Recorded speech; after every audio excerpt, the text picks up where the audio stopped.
ನಾನು ಕಳೆದ 20 ತಿಂಗಳಿಂದ ಈ ಸ್ಯಾಮ್ಸಂಗ್ ಗ್ಯಾಲಕ್ಸಿ S22 ಅಲ್ಟ್ರಾ ಸ್ಮಾರ್ಟ್ಫೋನ್ನ ನನ್ನ ಪ್ರೈಮರಿ ಡಿವೈಸ್ ಆಗಿ ಯೂಸ್ ಮಾಡ್ತಾ ಇದ್ದೀನಿ. ನನ್ನ ಜೀವನದಲ್ಲಿ ಈ ಸ್ಮಾರ್ಟ್ಫೋನಿಗೆ ನಾನು ದುಡ್ಡು ಖರ್ಚು ಮಾಡಿರೋಷ್ಟು ಯಾವ ಫೋನ್ಗೂ ಕೂಡ ಮಾಡಿರಲಿಲ್ಲ.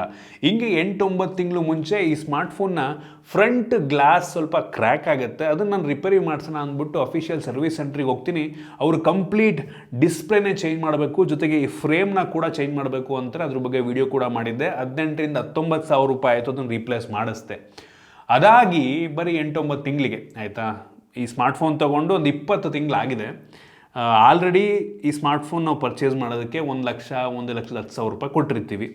ಅದ್ರ ಮೇಲ್ಗಡೆ ಈ ಡಿಸ್ಪ್ಲೇ ರೀಪ್ಲೇಸ್ ಆಯಿತು, ಅದಕ್ಕೆ ಒಂದು 20,000 ರೂಪಾಯಿ ಹೋಗಿತ್ತು. ಒಂದಿನ ಹಿಂಗೆ ಸ್ಮಾರ್ಟ್ಫೋನ್ ಯೂಸ್ ಮಾಡ್ತಾ ಇದ್ದೆ, ಸ್ವಲ್ಪ ಹೀಟ್ ಆಯಿತು. ಯೂಸ್ ಮಾಡ್ತಿರ್ಬೇಕಾದ್ರೆ ಹೆವಿ ಮಲ್ಟಿ ಟಾಸ್ಕ್ ಮಾಡ್ತಾ ಇದ್ದೆ. ಸ್ಮಾರ್ಟ್ಫೋನ್ ಸಡನ್ನಾಗಿ ಹ್ಯಾಂಗ್ ಆಯಿತು, ಲ್ಯಾಗು ಫುಲ್ಲು, ಏನು ಕೆಲಸವನ್ನು ಮಾಡ್ತಿಲ್ಲ. ಪವರ್ ಬಟನ್ ಲಾಂಗ್ ಪ್ರೆಸ್ ಮಾಡಿಕೊಂಡೆ, smartphone with boot logo switch off ಆಯಿತು. ಮತ್ತೆ ಸ್ವಿಚ್ ಆನ್ ಆಗಲೇ ಇಲ್ಲ. ಚಾರ್ಜಿಗೆ ಹಾಕಿದ್ರು ಕೂಡ ಚಾರ್ಜ್ ಆಗ್ತಿರ್ಲಿಲ್ಲ, ಫೋನ್ ಸ್ವಿಚ್ ಆನ್ ಆಗ್ತಿರ್ಲಿಲ್ಲ. ಏನು ಮಾಡೋದು ಅಂತ ಗೊತ್ತಾಗಲಿಲ್ಲ. ಅಫಿಷಿಯಲ್ ಸರ್ವಿಸ್ ಸೆಂಟ್ರಿಗೆ ತೊಗೊಂಡೋದೆ, ಅವ್ರಿಗೆ ಕೊಟ್ಟೆ. ಅವರು ಚೆಕ್ ಮಾಡಿದ್ರು, ಆನ್ ಆಗ್ತಾ ಇದೆ ಸರ್, ಆದರೆ ಬೂಟ್ ಲೋಗೋ ರಿಪೀಟ್ ಆಗ್ತಾಯಿದೆ, ಬೂಟ್ ಲೂಪ್ ಆಗ್ತಾಯಿದೆ ಅಂತ ಅಂದರು. OS ಅನ್ನು ನಾವು ರೀಇನ್ಸ್ಟಾಲ್ ಮಾಡಿದ್ರು, ಬಟ್ ಸ್ಟಿಲ್ ಆ ಒಂದು ಇಶ್ಯೂ ಬರ್ತಾನೆ ಇತ್ತು.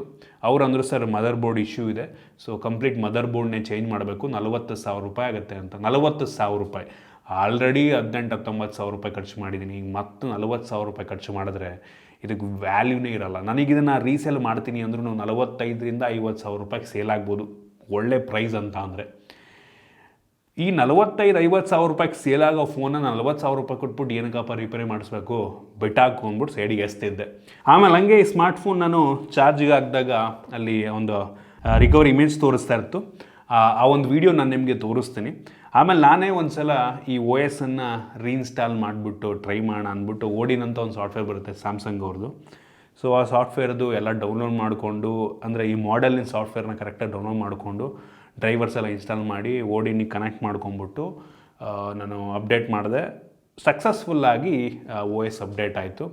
ಆಟೋಮೆಟಿಕ್ ರೀಸ್ಟಾರ್ಟ್ ಆಗುತ್ತೆ ಅದಾದಮೇಲೆ, ಬಟ್ ಸ್ಟಿಲ್ ಆ ಒಂದು ಬೂಟ್ ಲೂಪ್ ಬರ್ತಾನೆ ಇತ್ತು, ಸುಮ್ಮನಾಗಿದ್ದೆ.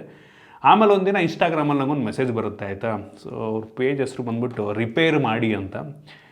ಕೋಇನ್ಸಿಡೆಂಟ್ಲಿ ನಾನು ಅವ್ರ ನಂಬರ್ ಕೇಳಿದ್ರು, ನಾನೇ ಅವ್ರ ನಂಬರಿಗೆ ಕಾಲ್ ಮಾಡಿಬಿಟ್ಟು ಈ ಥರ ಒಂದೊಂದು ಫೋನ್ ಇದೆ, ಇದನ್ನು ಕಳಿಸ್ತೀನಿ, ಒಂದು ಸಲ ಚೆಕ್ ಮಾಡಿ ನೋಡಿ ಅಂದ್ಬಿಟ್ಟು ನಾನೇ ಅವರಿಗೆ ಪೋರ್ಟರ್ ಮಾಡಿದೆ.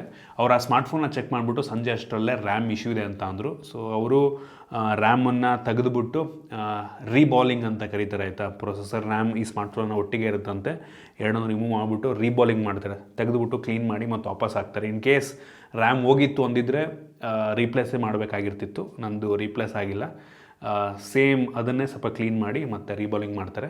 8,500 ರೂಪಾಯಿ ಆಗುತ್ತೆ ಅಂದರು. ನನಗೆ 40,000 ಕೊಡೋದಕ್ಕಿಂತ 8,500 ರೂಪಾಯಿ ಕಡಿಮೆ ವರ್ತ್ ಅನ್ನಿಸ್ತು. ಸೊ ಪೇ ಮಾಡಿದೆ ಅವರಿಗೆ. ಅವರೇ ಮನೆಗೆ ಬಂದುಬಿಟ್ಟು ಡೆಲಿವರ್ ಮಾಡಿಬಿಟ್ಟು ಹೋದರು. ಅವ್ರದ್ದೇನೋ ಪಿಕಪ್ ಆ್ಯಂಡ್ ಡ್ರಾಪ್ ಸರ್ವಿಸ್ ಸಹ ಇದೆಯಂತೆ, ಚೆಕ್ ಮಾಡಿ ನೋಡಿ, ಡಿಸ್ಕ್ರಿಪ್ಷನ್ ಕೊಡ್ತೀನಿ ಅವ್ರ ನಂಬರ್ನ.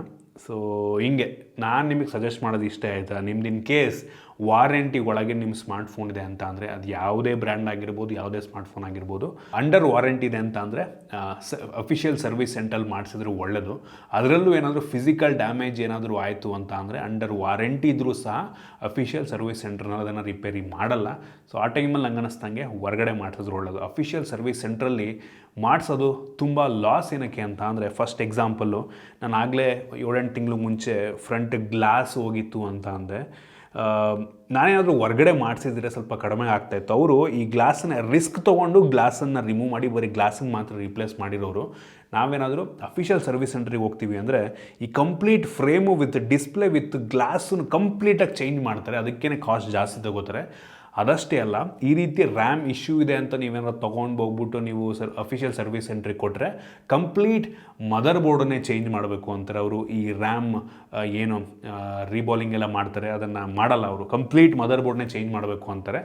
ಈ ಥರ ಸಿಚುವೇಷನ್ನಲ್ಲಿ ನೀವು ಹೊರಗಡೆ ಏನು ಒಳ್ಳೆ ಸರ್ವಿಸ್ ಮಾಡುವಂಥವ್ರು ಇರ್ತಾರೆ, ಅವ್ರ ಹತ್ರ ಮಾಡಿಸಿದ್ರೆ ತುಂಬ ಒಳ್ಳೆಯದು.